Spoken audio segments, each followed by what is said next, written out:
Numidia Podcast, le moment d'apprendre, de comprendre et d'entreprendre. Avec des invités dans le domaine de la santé mentale et physique, du sport et de l'entrepreneuriat.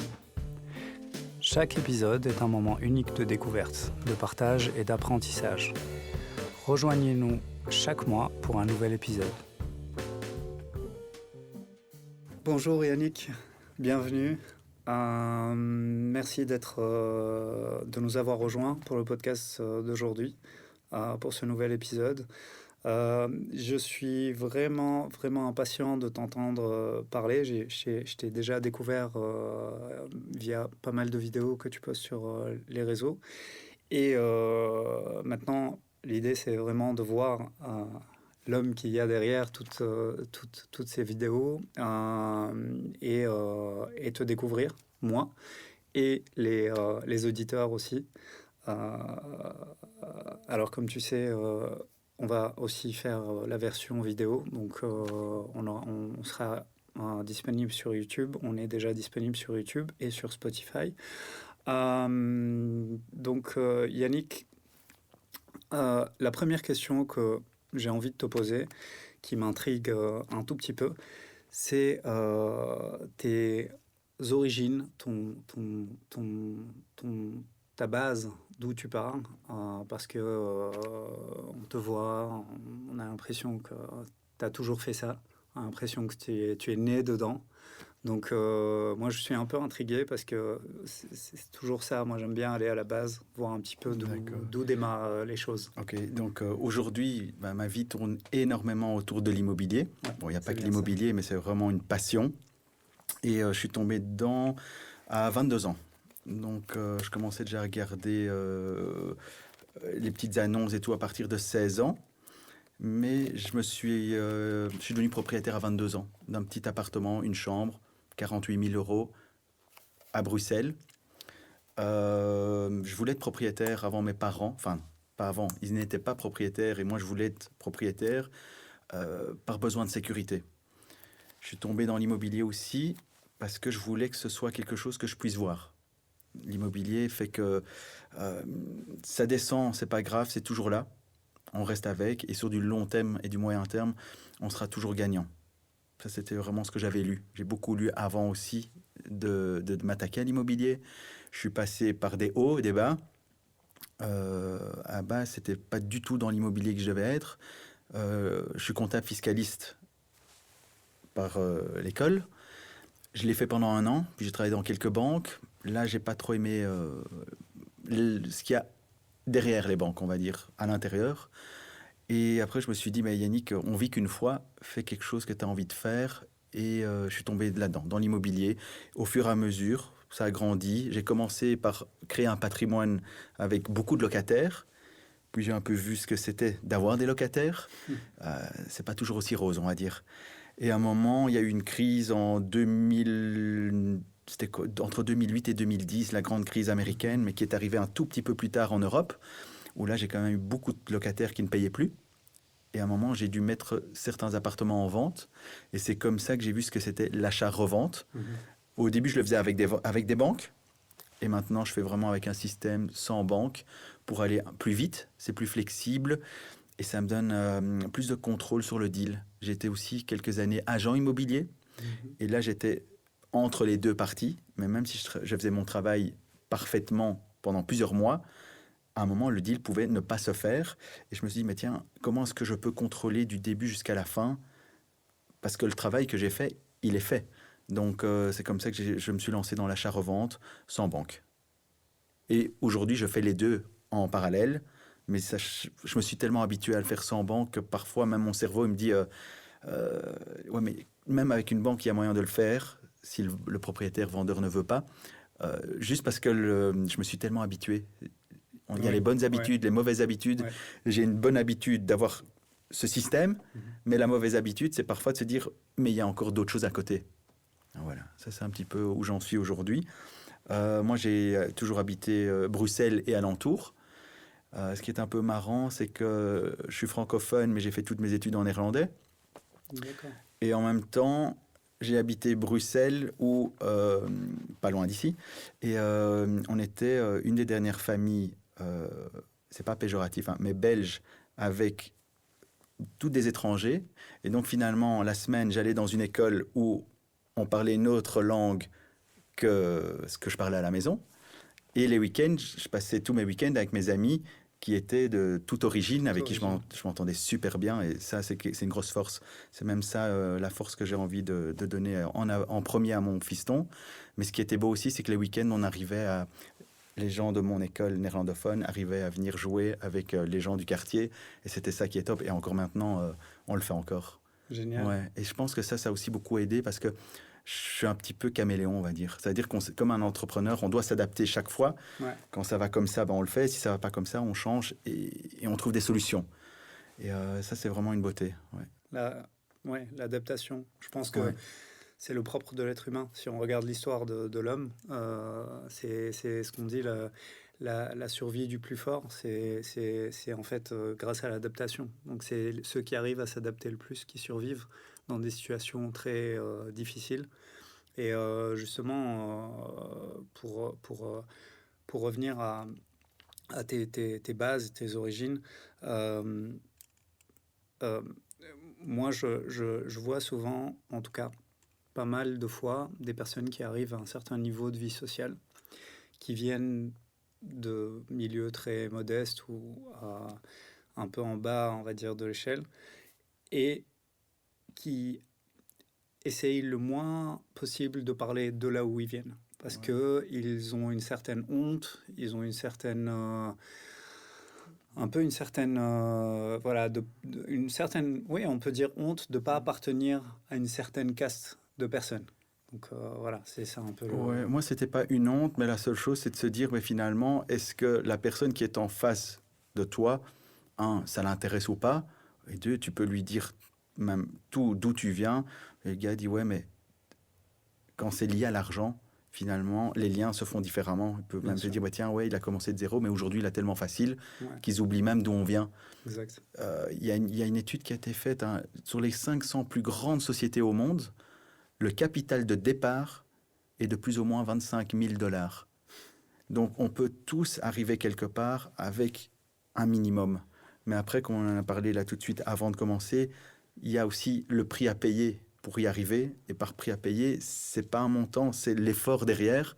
Et cet effort-là, ben, il faut être prêt à le faire. Se lever tôt, faire peut-être des études pour y arriver, aller rencontrer des personnes dans tel ou tel pays qui ont la solution. Ça peut être très large. Ouais, ça c'est une chose importante. Souvent on minimise l'investissement personnel et on met sur un piédestal l'argent qui est le capital pour commencer. Mais en fait, souvent on peut faire des choses avant de commencer à avoir un peu d'argent qui vont elles-mêmes enclencher un processus. Ah oui, bien sûr. On dit toujours, est-ce que c'est d'abord le projet et puis l'argent, ou d'abord l'argent et puis le projet? C'est d'abord le projet. Parce que je connais beaucoup de personnes qui ont de l'argent, mais qui ne font rien avec. Et aujourd'hui, moi, je pense que c'est encore plus difficile, ou quand tu as de l'argent et que tu n'as pas d'idée, c'est plus difficile. Quand tu n'as pas d'argent, mais que tu as une idée, tu vas trouver toutes les solutions pour la faire. Et parfois, tu vas même te dire, mais il faut même pas autant d'argent pour pouvoir le faire. Ouais. Ça me fait penser, à ce que tu dis, ça me fait penser à quelque chose. En fait, je remarque que l'ingéniosité, elle vient souvent du fait de manquer de moyens. Et en fait, quand on parlait du Kilimandjaro tout à l'heure, et en fait, quand tu vois en Afrique, moi je viens d'Afrique et je voyageais pas mal en Afrique, et tu vois en fait que les gens sont tellement créatifs qu'ils arrivent à même inventer des métiers pour pouvoir survivre, auxquels pour nous, on n'y penserait même pas. Mais eux, pour pouvoir avoir de l'argent, donc c'est pas pour devenir riche ou pour s'enrichir, survivre. C'est pour survivre. Ils deviennent extrêmement créatifs. Et souvent, comme tu dis, on peut voir des gens avec beaucoup de moyens, mais la créativité, elle est difficile puisqu'ils n'ont jamais été peut-être dos au mur, ils n'ont jamais eu à à développer ce processus dans leur cerveau de comment je peux y arriver avec un minimum et pas avec énormément de moyens. Et c'est ça, c'est un peu ça, ce que tu dis me fait penser un peu à ces personnes qui font de petites choses de départ, des grandes choses par après. Euh, C'est dans le monde entier, hein, ouais, parce que l'Europe, il y a des pays riches, mais c'est pas parce que le pays est riche que tout le monde commence de la même façon, ou comme on a tout à l'heure, on en a discuté un tout petit peu des peurs, c'est ça. parce que ce qu'il y a aussi, c'est donc moi dans le métier que je fais et donc dans les coachings immobiliers Mhm. que je donne à mes élèves, une des étapes les plus difficiles, et ça je l'ai vu que en étant coach après quelques temps, dès que tu as une bonne affaire et qu'elle est trop bonne, il y a le cerveau qui dit où est le piège, tu vois. Ouais. Donc tu fais tout pour y arriver, et à un moment, quand c'est là devant toi, tu dis c'est tellement beau, finalement, c'est Ouais. quoi le piège? Et souvent, je dois travailler là-dessus avec mes élèves. Et là, ce que je vois aussi, c'est que la peur dans l'immobilier ou la peur qu'ils ont à ce moment-là n'est pas du tout liée à l'immobilier. C'est une Mhm. peur d'autre chose. Et on doit vite faire le lien avec C'est ça, pour pouvoir dire, OK, on le sait, mais on avance. exactement, exactement. Tu parlais du coaching sportif, désolé, ça, c'est moi le coaching sportif, du coaching immobilier. Ouais. Euh, Justement, quand on te suit un peu sur les réseaux, on a l'impression un peu que tu sais, maintenant, c'est la mode des gourous de développement personnel, voilà, d'entrepreneuriat, etc., etc. Et on se dit, est-ce que c'est vraiment vrai? Ouais. Tu vois, Tu est-ce que sais, c'est... ça faisait 5 ans que... Donc moi, j'ai un coach business. Ça faisait 5 ans qu'il me poussait à le faire. Mais je ne voulais pas, par toutes ces choses-là que tu dis, ouais, mais il y a ça, il y a ça, il y a ça. Et après, il m'a dit une chose, il m'a dit, va voir les plus grands noms dans le coaching. Tu sais, que ce soit des Tony Robbins ou des... Oui, Enfin voilà, je veux dire, maintenant on le voit un peu moins, mais avant c'était Tony Robbins et des choses oui, comme ça. Il me dit, c'est le numéro un au monde. Va voir les commentaires. Il se fait aussi ah ouais, enfin, insulter ou des bien trucs comme sûr, ça. Donc il a dit, si tu es numéro un au monde et qu'à ça, tu t'en fous. c'est clair. Et finalement, c'est un déclic de dire, oui, ok, je le fais. Et je vais apprendre sur le tas. Et ce qui était pas mal du tout, c'est que moi, comme j'ai ces 19 ans d'immobilier derrière moi, Mhm. je peux tout partager ouvertement. Et c'est ça qui est bien aussi. Et j'ai déjà eu tellement enfin, je dis déjà solutions, mais problèmes, que j'ai trouvé des solutions, que je sais que je peux aider mes élèves. Mhm. Après, ce que je constate, c'est que dans la vie, dans tout ce qu'on fait, toi, dans tes coachings aussi, on a une partie développement personnel, hein. Clairement, La seule clairement. chose, c'est que j'ai déjà vu des élèves parfois qui n'aiment pas trop rentrer là-dedans, parce qu'ils disent non, moi, c'est de l'IMO que je veux. Mais quand on sait que 80% est psychologie et 20% action, je sais que je dois le prendre avec dans le coaching ou prendre du développement un peu personnel dedans. Et là, je vois que parfois, il y a des gens qui ne sont pas prêts encore. Mhm. Et parfois, c'est là où il y a des discussions. Bien sûr, Voilà, ça, c'est ce que j'ai constaté bien dans sûr, la pratique du coaching IMO. Mais si je donne que du coaching IMO, je te dis c'est ça, ça, ça, mais qui fait rien avec, moi, en tant que coach, c'est d'avoir du résultat. bien S'il n'y a sûr. pas de résultat chez mon élève, ça me fait pas plaisir. Non, Ouais, bien voilà. sûr, c'est clair. Et tu as raison, c'est aussi un paramètre essentiel dans le coaching sportif. Euh, Où moi, j'explique souvent quand les gens me disent ah oui, mais c'est quoi ta méthode? Je dis ma méthode, c'est le cerveau. C'est d'abord préparer la personne, faire comprendre à la personne quel est le chemin qu'elle doit parcourir, être honnête aussi avec la personne et dire les choses comme elles sont. Donc, pas faire de la vente pour faire de la vente, mais vraiment sensibiliser la personne au projet qu'elle a. Donc, pour toi, c'est des projets immobiliers. Pour moi, c'est des projets de santé, de vie, de changement complet. Et pour toi aussi, c'est des changements complets, puisque les personnes qui vont rentrer dans l'immobilier, qui n'ont jamais fait d'immobilier, elles vont devoir quelque part abandonner une vision de leur vie qu'ils avaient avant Avant, ouais. pour pouvoir intégrer une nouvelle Ouais. vie qui doit prendre l'immobilier en compte Le coaching, c'est une transformation. Exactement. Maintenant, après, il faut voir si la personne est prête pour cette transformation. Peut-être pas encore, mais ça peut venir ou pas du tout. Mais j'ai déjà eu des belles surprises. Enfin, ça, c'est vraiment, en tant que coach, on le sait que quand on a des belles surprises de nos participants, et par surprise, je veux dire des belles transformations, des beaux résultats, ça fait plaisir. Enfin, franchement, moi, j'ai déjà eu des surprises de participants. Au début, je me dis, ok, ça va pas être facile, mais bon, on va le faire et on y va, et go.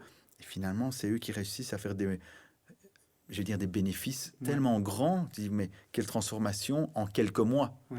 Ouais.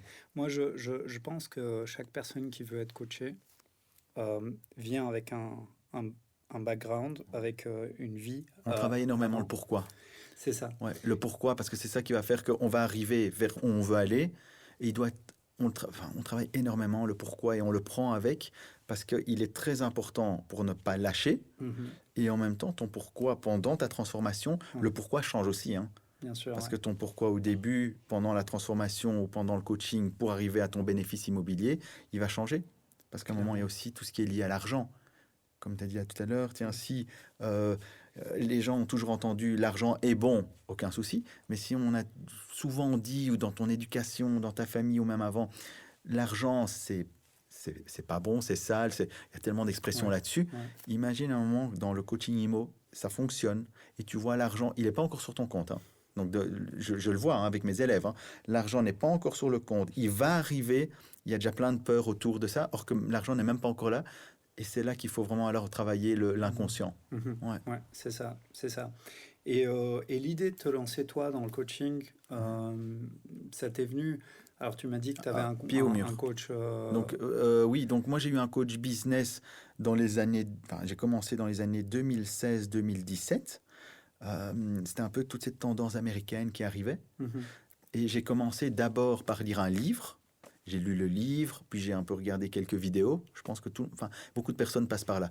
D'abord, c'est livres, articles. Maintenant, c'est peut-être plus des podcasts qui n'avaient pas encore à ce moment-là, ou pas beaucoup. Mais on commence souvent par lire quelque chose, regarder, et puis vouloir essayer de le pratiquer ou de le modeler ou faire la même chose. Et moi, c'était ça. Donc, j'ai lu plusieurs livres. Je suis allé, parce qu'en Belgique et en Europe, il n'y avait pas encore beaucoup de séminaires et des choses comme ça. Je suis parti en Afrique plusieurs fois. Je suis parti en Amérique plusieurs fois. Parce qu'ici, en Belgique et en Europe, il n'y avait pas. Maintenant, ça va. Mais voilà, donc j'ai pas eu peur de faire plusieurs kilomètres et tout ça pour aller voir. Et finalement, ça m'a aidé énormément. Mais avant mon coaching IMO, j'ai travaillé moi-même sur mon développement personnel pour moi pendant plus de 4 ans. Voilà, parce que c'était quelque chose que je voulais moi. Et en plus, c'est quelque chose que j'aime bien. Et j'ai vu que je pouvais aider énormément de personnes. Et alors, le coaching IMO, il est arrivé comment? Pendant le Covid. Bon, voilà, on a dû un peu tous se transformer. On ne pouvait plus visiter, on devait rester chez nous. On ne pouvait plus visiter des immeubles, on ne pouvait plus les vendre, on ne pouvait plus rien faire. Je me dis, mais on va faire quoi? Et c'est parti finalement d'une discussion. Je ne vais pas dire une blague, mais d'une discussion avec des amis en disant, mais pourquoi est-ce qu'on ne ferait pas ça? Et c'est parti comme ça, en faisant des lives Instagram, des lives Facebook à ce moment-là. Et au fur et à mesure, ça grandit. Puis on a fait un premier groupe en 2020. Et quand on a vu les résultats des élèves, c'était génial. Ouais. Parfait. En plus, mon premier élève, c'était quelqu'un qui n'avait jamais travaillé. Il sortait de l'UNIF, mais ne voulait pas travailler pour quelqu'un, Hicham. Et en même temps, il a appliqué tout ce qu'on lui disait de faire. Et son premier bénéfice, si je me souviens bien, c'était en 4-5 mois, plus ou moins un petit 70-80 000 euros. Enfin, je dis petit, mais 70 000, 80 000 euros, c'est déjà bien. Ouais, bien sûr. Bien sûr. Souvent, quand on veut lancer quelque chose, ce qui me frappe quand tu as expliqué un petit peu ton arrivée vers le coaching, on oublie que le premier investissement à faire, c'est en nous-mêmes. Et ça, je suis vraiment content que tu expliques ça, parce que beaucoup de gens pensent que ok, qu'est-ce que je dois faire, qu'est-ce que je dois acheter, qu'est-ce que je dois investir, mais si toi tu ne t'es pas développé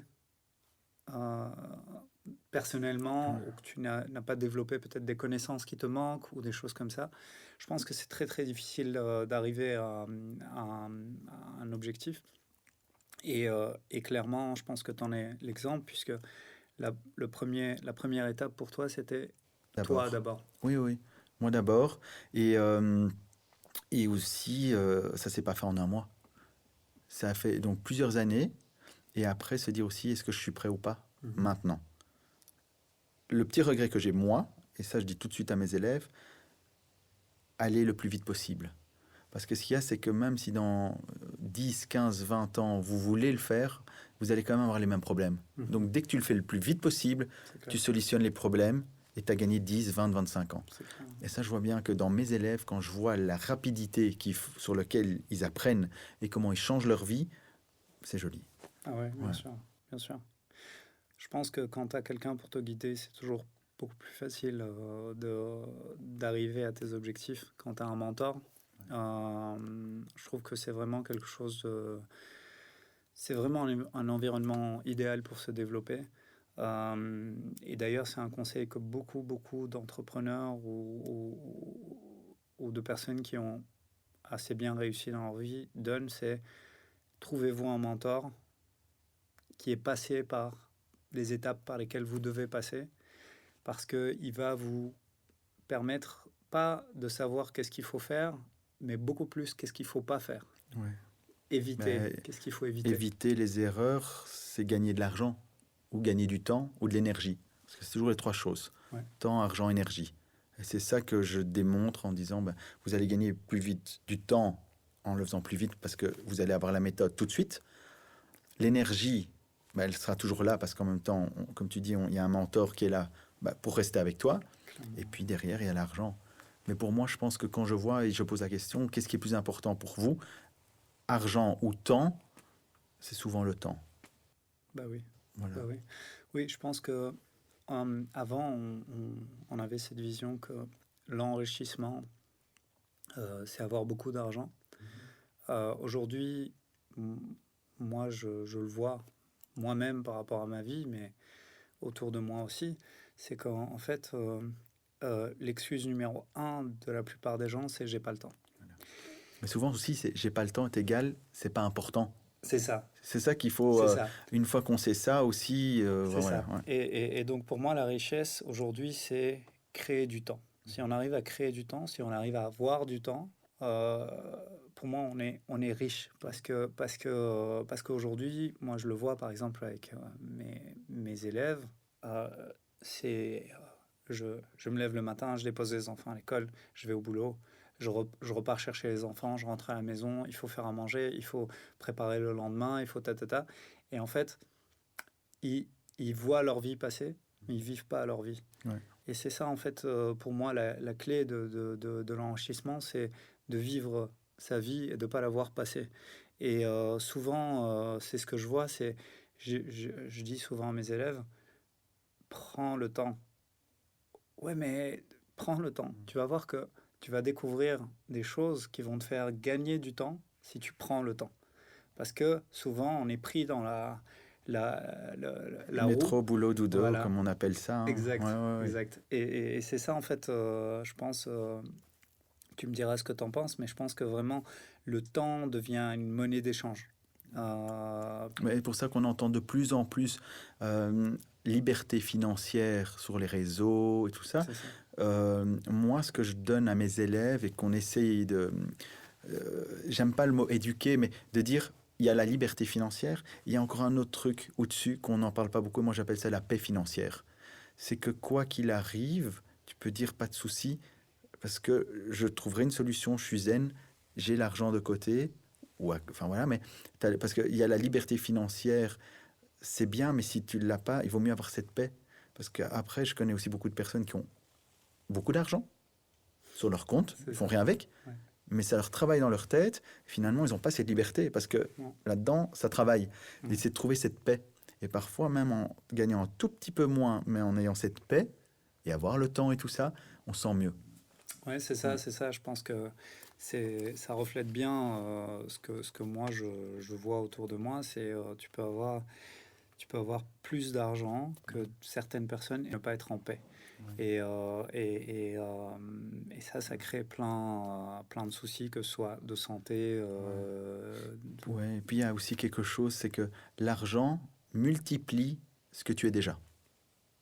Si tu es quelqu'un de généreux, que tu as beaucoup plus d'argent, tu vas être beaucoup plus généreux.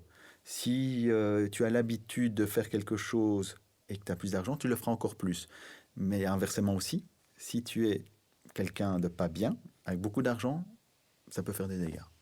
Ouais. Mais c'est des études qui ont été faites. Hein. Oui. J'invente pas, hein, mais Bien en sûr, lisant les bien livres et sûr, tout ça, bien sûr. mais il y a eu des études là-dessus qui Bien démontrent. sûr, Ouais. ouais. C'est sûr que...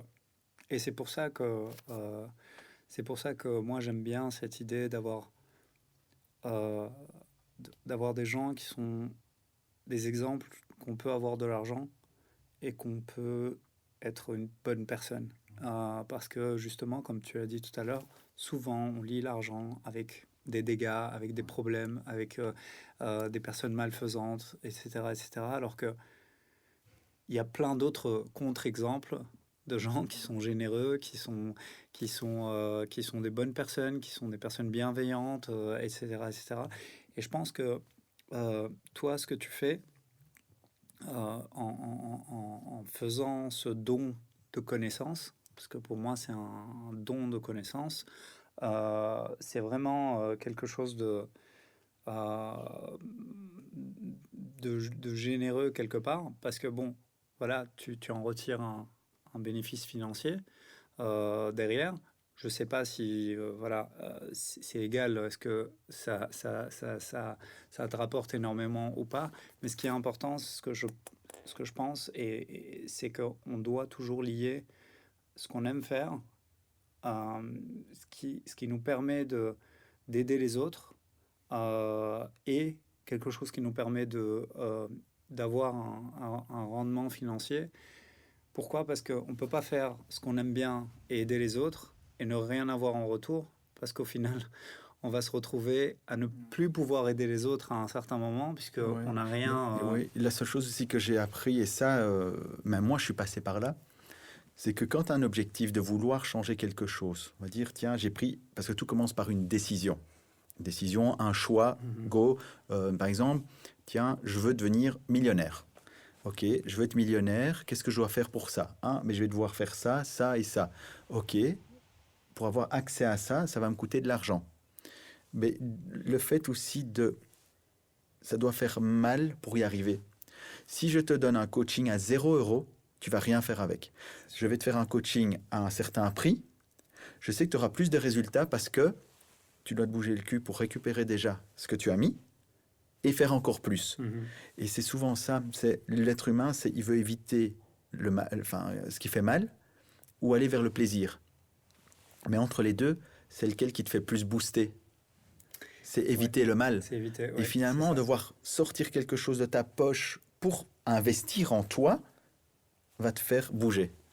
C'est absolument la réponse à laquelle je vois, voulais arriver, parce que en fait, souvent les gens disent ah oui, mais c'est génial et tout, il fait du coaching, c'est donner du savoir, mais en fait, il y a une chose, c'est qu'on ne valorise pas ce qu'on nous offre jusqu'à ce que justement on donne de soi. Oui. Et on peut pas, c'est un échange pour moi. Et l'argent, évidemment, c'est un moyen de, comme tu dis, de se faire mal. Dans le coaching, l'argent, c'est se responsabiliser. Parce que moi, je dis tout le temps, que ce soit en immobilier ou même en sport, qui est finalement responsable du résultat? C'est pas le coach, c'est la personne qui souhaite avoir la transformation. Et ça, c'est vrai que parfois, il y a ces petites discussions en immobilier, parce qu'il y a le coach, le mentor, mais la personne responsable pour y arriver, c'est le coaché. C'est ça. Et ça, dès qu'ils comprennent ça, ils vont faire beaucoup plus. Et c'est pour ça que je pense que argent, responsabiliser la personne qui souhaite aller, va le booster. Quand on a commencé le coaching, tout le monde pouvait venir, pas de souci. Aujourd'hui, on fait vraiment attention à ça, parce qu'on ne veut pas non plus prendre quelqu'un qui n'est pas prêt.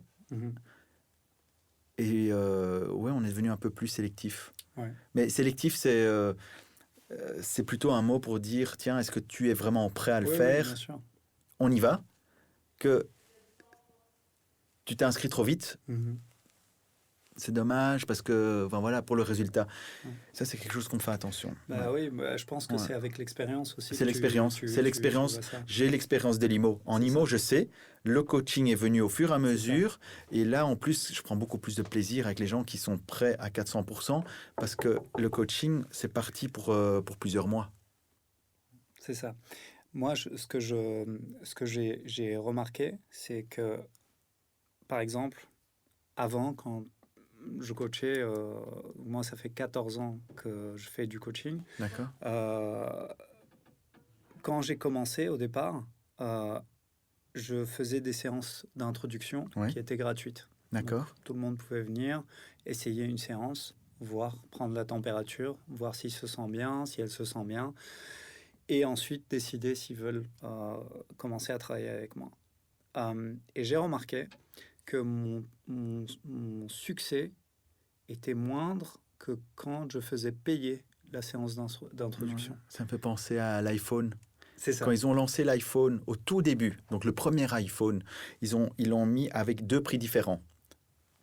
Un prix bas, un prix plus haut, et devine le plus de ventes qui se sont faites. C'était le prix bas ou le prix haut? Le prix haut. Le prix haut. Ouais, Et donc ça veut j'avais dire vu que, ça. voilà, et Ouais, finalement, c'est là où ça te démontre que le truc de quelque chose de gratuit, les gens, ils vont rien faire avec. ouais, Ils vont même pas le regarder. ouais, c'est ça. Moi, pour une intervention en immobilier, j'ai reçu un abonnement gratuit d'une salle de sport. Ouais. Parce que j'ai présenté plusieurs fois l'immobilier pour leurs clients. Mais parce que je l'ai reçu gratuit, je ne suis pas encore allé.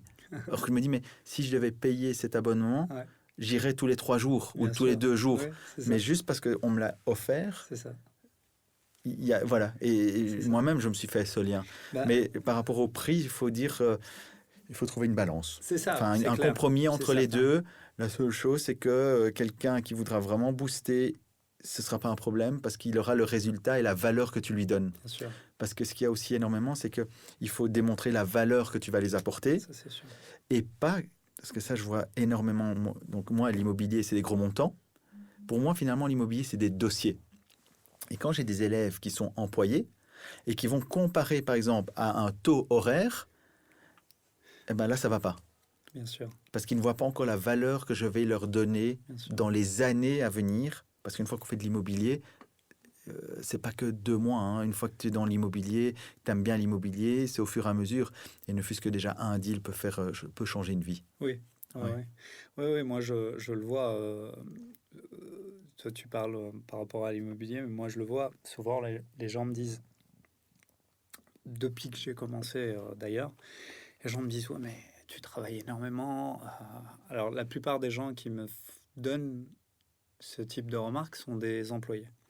Et donc, souvent, c'est tu travailles énormément, les week-ends, tu travailles tard le soir, tu commences tôt le matin, tu peux pas travailler autant, c'est pas possible. Alors, surtout au début, puisqu'au début, en fait, je demandais moins d'argent, puisque j'avais moins d'expérience, moins de connaissances, etc.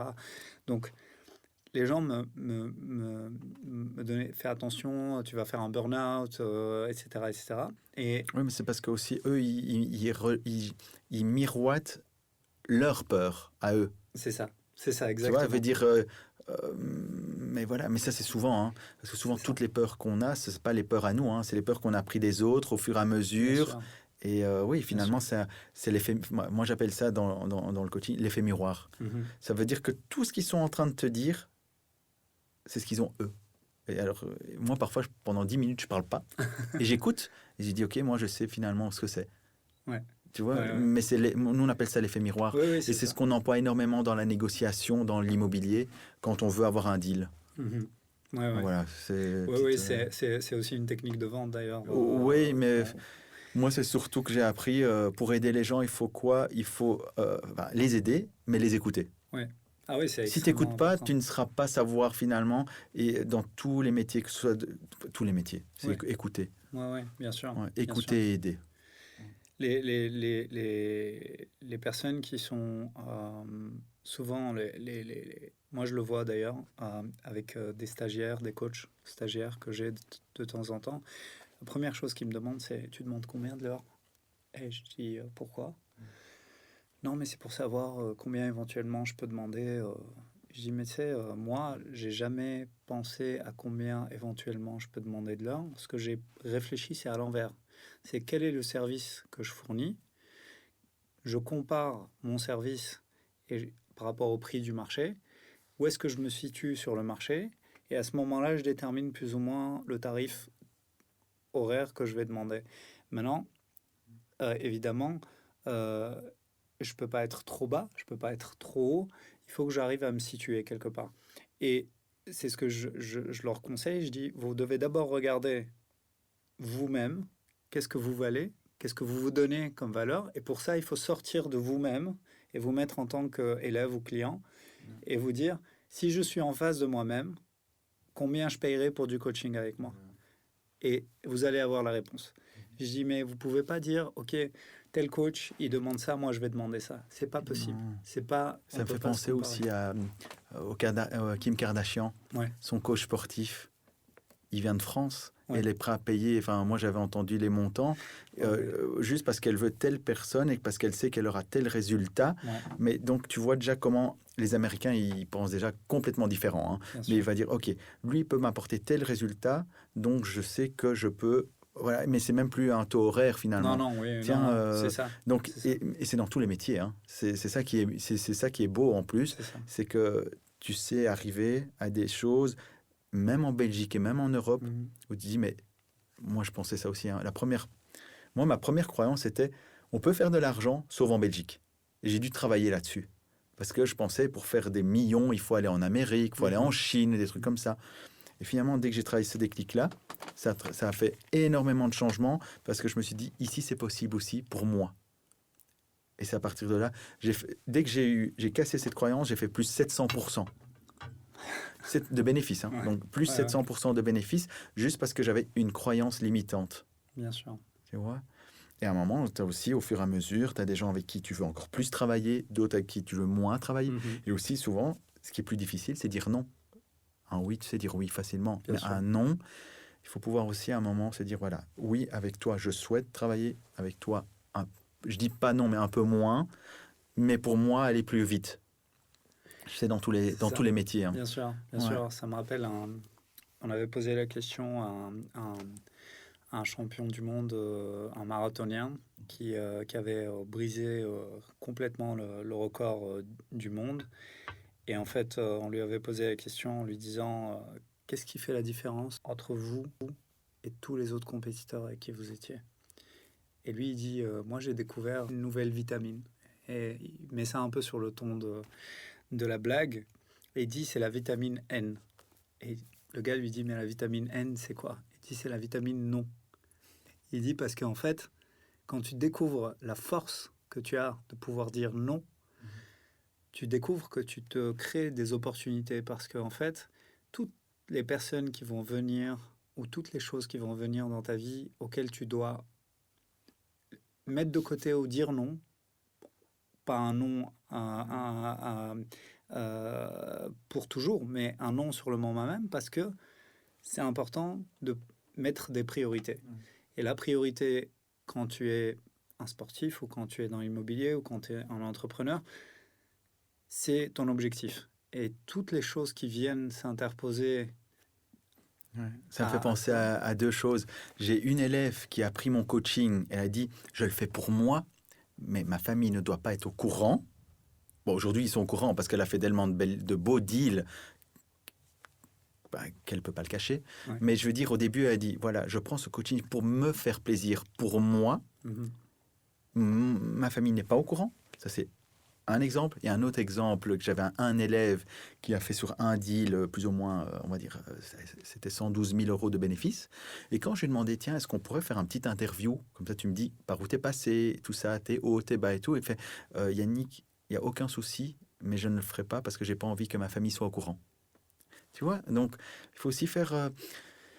tu vas jamais te faire critiquer par quelqu'un qui ne te connaît pas. Ouais, c'est sûr. C'est tout le temps par quelqu'un qui est proche de toi Et alors, on passe des stades. Hein. Ah Au ouais. début, quand moi j'ai commencé le coaching, mais j'ai pas des connaissances me critiquaient. Aujourd'hui, ils sont devenus élèves. Tu vois, donc par moment, ça passe par des hauts, des bas, mais il Ouais, faut pas lâcher. Il faut le faire d'abord pour soi, comme on l'a dit bien au tout sûr, début bien sûr. du podcast, pour soi-même d'abord. On va passer par des hauts et des bas, mais faites-le pour soi d'abord, ouais. Moi, j'ai toujours dit, euh,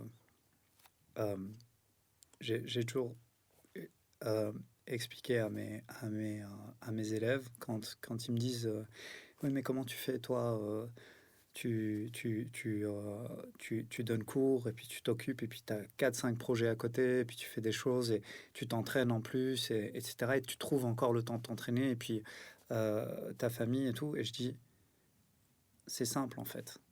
Pour moi, c'est toujours une question de segmentation. Et donc en fait, chaque chose est un segment de ma vie. Et je ne mélange pas les segments. Donc Ouais, moi, quand je vais voir mes parents, par exemple, et qu'ils me demandent si au travail ça va, je dis oui, ça va.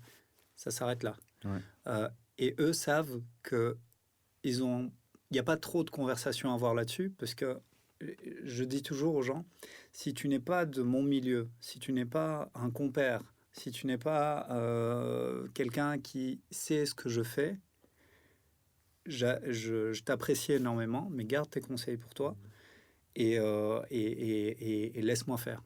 Je sais que tu veux mon bien, mais si tu veux mon bien, laisse-moi me planter. Et c'est un peu cet exemple qu'on donne des enfants qui tombent et qu'on va tout de suite ramasser. non, il faut pas. Exactement. Et donc c'est ça un peu l'idée, c'est laisse-le Ouais. apprendre. Ah, il va tomber, bah c'est pas grave. Il va tomber, il va apprendre. Ah, il va se faire mal, ok, c'est pas grave. Ouais. On Et dit toujours un enfant court avant de marcher. c'est ça, c'est Il ça. va essayer, il va tomber, ok, mais il va continuer. Et ouais, mais c'est dans tout. Et ce qu'il y a aussi, c'est que c'est surtout, là tu viens d'en parler, c'est la discipline. Mhm. La discipline, c'est très important. C'est différent de la motivation. Hein. Motivation, c'est j'ai envie d'y aller, j'y vais. Un jour, j'ai pas envie d'y aller, j'y vais pas. Discipline, c'est j'ai pas envie d'y aller, j'y vais quand même. Et alors aussi quelque chose, il faut lier le mot discipline à quelque chose de positif. Mhm. Quand on parle souvent du mot discipline, c'est plutôt négatif. Ouais, Habituez-vous à mettre discipline avec quelque chose de positif. c'est Ça ça. va être beaucoup plus facile Mhm. de faire un lien de tiens. Et moi, pour moi, et c'est un de mes coachs qui m'a aussi dit, au plus de discipline j'ai, au plus de temps libre j'ai. C'est Parce que ça. si j'ai pas la discipline, je perds mon temps et je vais Exactement. perdre du temps. Exactement. Et donc discipline est égale plus de liberté. Exactement. Ouais. Ouais. Ouais. Moi, c'est vraiment quelque chose que j'ai appris avec le temps. Euh, en étant plus jeune, j'étais quelqu'un qui aimait plaire aux gens. Donc, par exemple, si Ce qui est j'ai... normal. Hein. Oui, oui, bien Ouais, je sûr. veux dire, Mais, c'est, mais, euh, ouais. mais par Ouais. exemple, C'est quoi les deux plus grandes craintes de l'humain? Ne pas être aimé ou ne plus être aimé, donc devoir ouais, plaire aux autres, et le je ne suis pas assez. Ce ouais, sont les deux peurs de l'humain chez tout le monde. ouais, ouais, ouais. Et donc, c'est quoi? Ah, ben, est-ce qu'on m'aimera encore? Donc, c'est pour ça que j'ai tout le temps, du début du matin, dès que tu te lèves, jusqu'au soir, tout est de la vente. Comment tu vas te coiffer, Je suis comment d'accord. tu vas t'habiller déjà, c'est déjà te mettre dans une position pour, pas que pour toi, mais aussi comment les autres vont Mhm. enfin, prendre cela. Donc, dès que Bien tu sûr. te réveilles, comment tu fais tes cheveux, comment tu vas sourire à une personne, comment tu vas t'habiller, c'est déjà de la vente. Mhm. Donc finalement, la vente, c'est quelque chose aussi de positif. Oui, oui. Souvent aussi, on dit vendre Ouais, ouais, est égal négatif. Non, on fait tous de la vente. bien Hein. sûr. Même comment tu vas aller prendre je sais pas, ton pain chez le boulanger est une manière de te vendre. Bien Tu sûr. ne vas pas parler à ton boulanger de la même manière que tu vas aller parler à ton banquier. C'est Donc sûr. c'est une manière aussi de se vendre. Donc on se vend tous du début jusqu'à la fin de sa journée. Et dès qu'on a ce déclic-là, hein, c'est beaucoup plus facile aussi. C'est clair. C'est Ouais. clair. Oui, oui, oui. Moi, je te dis, je le vois quand j'étais plus jeune, je voulais à tout prix plaire. Et donc, ce qui se passait, c'est que je pouvais avoir quelque chose à faire et une personne me parlait et j'arrivais pas à lui dire que je dois partir. Ouais. Et donc, je passais 45 minutes à parler avec la personne qui potentiellement me parlait d'un truc qui n'était Mm. pas important du tout ni urgent. Et après, ce qui était important et urgent, ben, je le remettais à plus tard. Pourquoi? Pas parce que j'ai perdu, en fait, pas perdu du temps, Ouais. mais c'est un peu ça, puisque, en fait, on perd du temps quand on met les choses qui sont prioritaires, secondaires, et les choses qui sont secondaires, prioritaires. Et donc, du coup, on mélange les choses. Et ça, c'est vraiment quelque chose qui m'a permis d'avancer beaucoup plus vite en créant ces segments et en me disant, OK, Ça, c'était à quel âge, par exemple? entre de l'adolescence jusqu'à Ouais. mes 28, 29 ans. Ouais. Parce que c'est de là aussi que vient alors aussi le coaching et tout. Hein. Oui, Parce que tu vois, ça se crée quelque bien part sûr. aussi au fur et Bien à sûr. mesure. Moi-même aussi, j'ai eu ça. Hein, j'étais déjà en immobilier avant d'être coach immobilier. Hein. Oui, ouais, ouais. Moi, j'étais sportif de haut niveau avant voilà. d'être. Et donc, ces choses-là font que c'est la personne que tu es et la passion que tu as. Et alors, il y a ces besoins de l'humain. Hein. Je suis sûr que vous les avez déjà entendus. Hein. Les 4 basiques, c'est quoi? Besoin de sécurité. Dès qu'on a trop de sécurité et de stabilité, on s'ennuie, on veut un besoin de variété. Mais le deuxième et le premier, ils vont pas ensemble, parce que stabilité, sûr. variété, boum, boum. Troisième, c'est connectivité, amour. Quatrième, c'est la reconnaissance. Ouais. Et alors, dès que tu as ces 4-là, il y en a 2 qui sont plus spirituels. Et deux, c'est quoi? C'est contribuer, donc aider, et alors aussi pouvoir grandir. Et ces 2-là, on les voit de plus en plus. Pourquoi? Parce qu'on est en 2023, déjà 2024, on va dire, où on ne doit plus aller chasser pour aller se nourrir, où on a quand même ou de quoi dormir. Ces choses-là font qu'à un moment, on a déjà les basiques et qu'on se dit après, mais c'est quoi après? C'est ça. Et c'est même pour ça que parfois, on a des jeunes, déjà très jeunes, et moi je trouve ça une beauté, hein, ils se posent déjà certaines questions que tu dis, waouh, déjà à ton âge, tu te poses ces questions-là. Bien sûr. Que nous, parfois, c'était que plus tard. C'est clair. Et on voit bien qu'il y a une évolution très rapide. Ouais. Ils ont tendance à aller plus vite que beaucoup plus vite. Ouais. Alors, pour parler un petit peu plus immobilier, plus rentrer un peu dans ce monde-là, on parle souvent, quand on parle de l'immobilier, on parle de tous les défauts, en tout cas potentiels désavantages que l'immobilier peut avoir. Est-ce que avec toi, on pourrait prendre ces défauts dont toi, tu entends plus parler que moi, puisque tu es dans ce milieu-là, et est-ce que tu peux un peu déstigmatiser un peu ça? Donc, l'immobilier, il y a 2 choses. Un, c'est que si on a été habitué dans une famille ou par son éducation que l'immobilier est quelque chose d'accessible, facile et que tout le monde peut en faire, il n'y a pas de souci. Et puis, on a une deuxième partie qui dit aussi, oui, mais est-ce que j'y ai droit? Est-ce que, tiens, on m'a toujours dit que...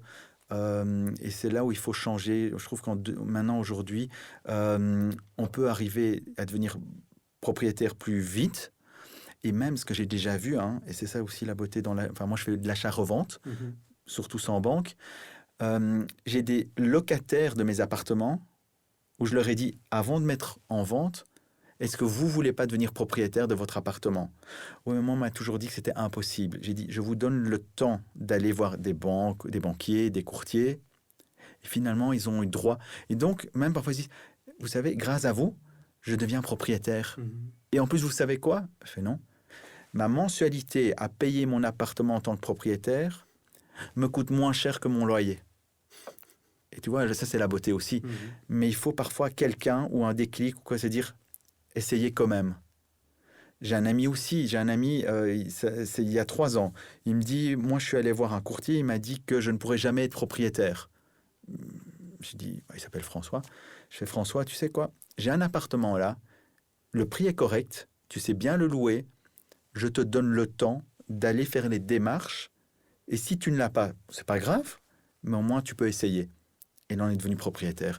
Donc, il est passé de « tu ne pourras pas être propriétaire ou jamais » à 2 mois après, acheter son premier appartement, 2 chambres, prix correct. Il faut toujours rester aussi réaliste. Pas non plus dire « tiens, j'ai envie d'acheter pour mon premier immeuble ou mon premier appartement à 1 million d'euros ». Ça, il y a parfois aussi. Non, c'est de rester... Moi, j'ai commencé avec un appartement à 48 000 euros.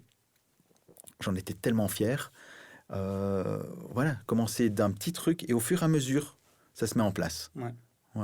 Ça. Et alors aussi de se dire, tiens, il y a d'autres manières de faire de l'immobilier que du classique. Tiens, je dois acheter avec un crédit de 20-25 ans, le mettre en location, et dans 20-25 ans, j'en suis propriétaire. Moi, je travaille avec des options. Ça veut dire que c'est beaucoup plus flexible. C'est un contrat sous seing privé et on peut déjà vendre avant d'être propriétaire. Et en même temps, pour une certaine communauté, on ne touche pas au crédit. J'ai quand même beaucoup d'élèves qui sont là-dessus en disant, tu sais quoi, ta méthode, elle est bien, parce que nous, par rapport au crédit, il y a dans la religion, je ne connais pas par cœur, mais bon, voilà, on en a déjà parfois discuté. Ils disent, nous, on arrive à faire de l'immobilier grâce à toi, sans devoir aller voir les banques. Ça, c'est une force. C'est une force parce que du coup, tu t'ouvres à un plus grand public. Mais même moi, je ne m'y attendais pas à ça. C'est qu'à un moment, après, j'ai eu des élèves, et après, même en discutant, parce qu'à un moment, c'est aussi souvent, est-ce que c'est possible? C'est toujours la première étape. Est-ce que c'est possible? Oui, non. Dès qu'il va, c'est possible. C'est quoi les avantages? Et puis, comme je t'ai dit, j'ai déjà eu des belles surprises où j'ai un élève qui commence en disant, ça va peut-être pas être facile. Et lui, il fait des chiffres de dingue, des bénéfices de fou. Et puis, tu as une personne qui a tout compris, mais qui fait rien avec. Ouais, c'est ça. Et ça, enfin, il y a les deux. Et pour ça que maintenant, le coaching est beaucoup plus maintenant axé sur la pratique que la théorie. Il y a 3 ans, on faisait beaucoup de théorie. Maintenant, beaucoup plus de pratique, parce que j'ai pas envie d'avoir une personne qui me dit, ça on en a dans tout, hein, même dans le sport, dans tout, c'est, tu sais quoi, j'ai lu tous les livres, je sais tout par cœur, mais je fais rien avec. Et puis j'ai des élèves qui disent, Yannick, j'ai déjà compris à moitié ton truc, et finalement ils y vont, et ils ont du résultat. Oui, souvent en coaching sportif, surtout quand on coach des personnes qui veulent devenir des athlètes de haut niveau, dans les jeunes, on voit qu'il y a principalement 2 types qui ressortent. C'est les analystes, donc ceux qui analysent beaucoup et qui se posent des questions et qui réfléchissent beaucoup. Et il y a les acteurs, ceux qui font et ils ne posent pas de questions, ils y vont, ils n'ont pas peur de se planter et ils continuent et ils poussent et ils y vont. Et souvent, ceux qui sont les meilleurs, ce n'est pas ceux qui analysent, c'est ceux qui avancent et ceux qui agissent. En immobilier, je constate énormément. Parce que souvent, je demande aussi pendant le coaching, quel est ton métier de tous les jours? Parce que c'est ce qui va influencer la méthode du coaching aussi en IMO.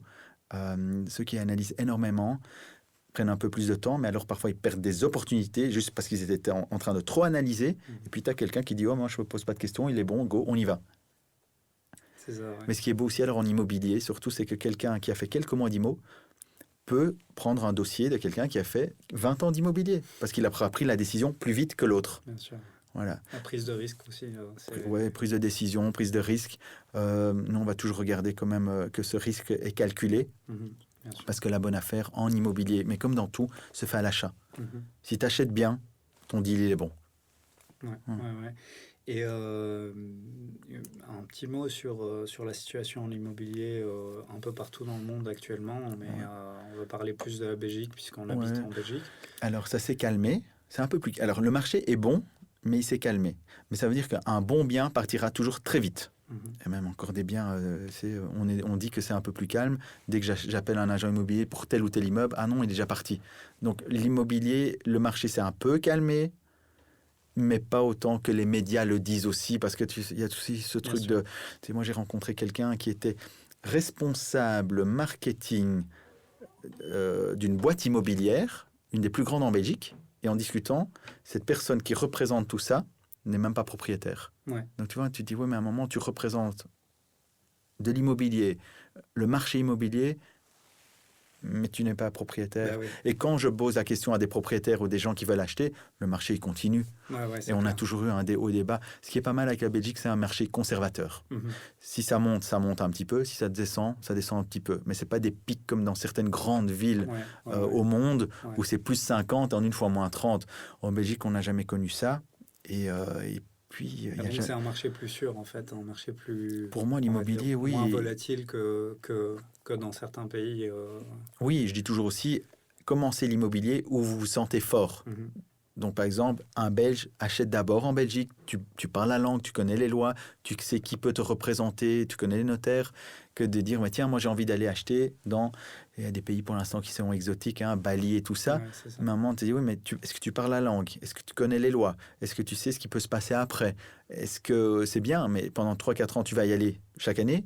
Et dans peut-être après X années, tu vas même plus vouloir y aller. Bien sûr. C'est ce qu'on voit souvent, hein. Donc là, ce que je dis, c'est finalement la réalité. C'est de dire, commence d'abord où tu es. Et au fur et à mesure. Ouais. Top, top. Bah écoute, Yannick, c'est une conversation vraiment enrichissante et j'aimerais, si je pouvais, j'irais encore plus loin là-dessus et peut-être on peut se refaire une deuxième, C'est quand tu un veux. deuxième Moi, ce que entretien. j'ai apprécié chez toi, et c'est quelque chose que j'ai envie que tes spectateurs, ceux qui écoutent et qui nous voient, le savent, c'est tu es venu me parler en rue, mais tu as eu l'audace de venir. Parce que 9 personnes sur 10 ne viendraient pas. Ouais, Tu vois? Et c'est ça que j'ai aimé. C'est tu es venu me parler, tu m'as demandé, tu as eu un oui, mais combien de personnes ne l'auraient pas fait? Et ça, ouais, je sais qu'il y en aurait énorme. Et ça, maintenant, je le sens par rapport au coaching sportif et des trucs comme ça, mais 9 personnes sur 10 n'auraient même pas osé faire ça. Et c'est aussi pour ça que je t'ai aussi dit tout de suite, oui, je veux bien, aucun souci, quand tu ouais, veux. ouais, Tu vois, et que j'ai ouais, même dit, tiens, je pars au Kilimanjaro, ouais, il me reste encore la journée juste avant mon départ, ouais. on le fera ce jour-là. Ça a joué C'est... énormément là-dedans aussi, parce que moi, j'ai apprécié le fait que tu fais cette démarche, et tu sais, un non, on l'a tous, Oui, parce qu'on ne le demande pas. Et donc, le non, on l'a dans tout, pas que l'IMO, mais dans tout. Alors, un petit conseil à ceux qui nous écoutent et tout, osez poser la question, osez y aller, osez sortir de votre zone de confort.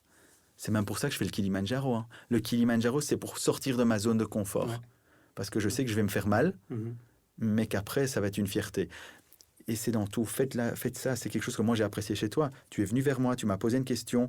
J'ai dit oui, parce que tu avais fait la démarche. Mais c'est ça que tout le monde, que ce soit des jeunes, des moins jeunes, osez.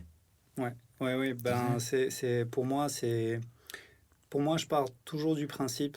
Donc, c'est dû à mon background et tout ça. Peut-être un jour, autour d'un café, on pourra en parler. Mais je pars toujours du principe que j'ai rien. J'ai rien dans mes poches. J'ai rien dans ma vie. Et il faut que j'aille le chercher. Ouais. Et c'est mon principe. Et donc, en te voyant dans la rue, je partais du principe que c'était non. De toute façon. Donc, déjà de base. Et je me suis dit, j'y vais. Et le pire qui peut arriver, c'est qu'il me dit ce que je sais déjà. C'est non. Donc ça, c'est le pire. Ouais. Mais moi, tu as vu l'autre message que moi j'ai eu, j'ai dit, Exactement. waouh, il est venu, on a eu une bonne discussion, ok, enfin, bonne discussion, ça a été vite en Oui, plus, ça a hein, été je veux assez dire très vite, vite. ouais. C'était au feu rouge. Mais par là, je voulais dire, eh ben, moi j'apprécie ça, Ouais. parce que si on a plus de gens comme ça, il y aurait plein de pépites. Enfin, je veux dire, moi j'appelle ça des pépites Ouais. pour des Ouais, belles ouais. choses dans le Ouais, monde, ouais. des trucs Ouais, comme ouais, ça, parce que pour faire il faut y aller, quoi. prendre la prise de décision et l'action derrière. Ouais. C'est important, ouais, clairement, clairement. Et si ça peut aider des gens, et qu'on aide ne fût-ce même que... Moi, c'est le coaching, j'ai commencé comme ça, hein. Si je peux aider ne fût-ce qu'une personne, C'est ça. c'est déjà ça de gagner. C'est ça la démarche. Voilà. C'est ça l'idée. C'est ça l'idée. C'était vraiment une conversation enrichissante, que ce soit sur le point de vue personnel, sur l'immobilier. Sur l'immobilier, j'aurais voulu approfondir un tout petit peu. On pourra faire une prochaine fois avec On en plaisir. fera peut-être un deuxième volet uniquement bien sur l'immobilier, prendre du temps. Le but, c'est pas que tu fasses un coaching vidéo, mais c'est vraiment pour que les gens vraiment abattre toute la stigmatisation et ouvrir l'esprit des gens un petit peu plus. Encore une fois, merci beaucoup. Voilà. J'ai vraiment apprécié cette conversation et je t'ai découvert, une belle découverte. Et j'espère que les auditeurs vont apprécier et on se revoit très bientôt en tout cas. Et peut-être que tu as gagné un élève. Merci à toi. À et bientôt, on se voit, on s'entend après le Kili. Super. Merci excellent. À toi. À bientôt. À bientôt, au revoir. Au revoir.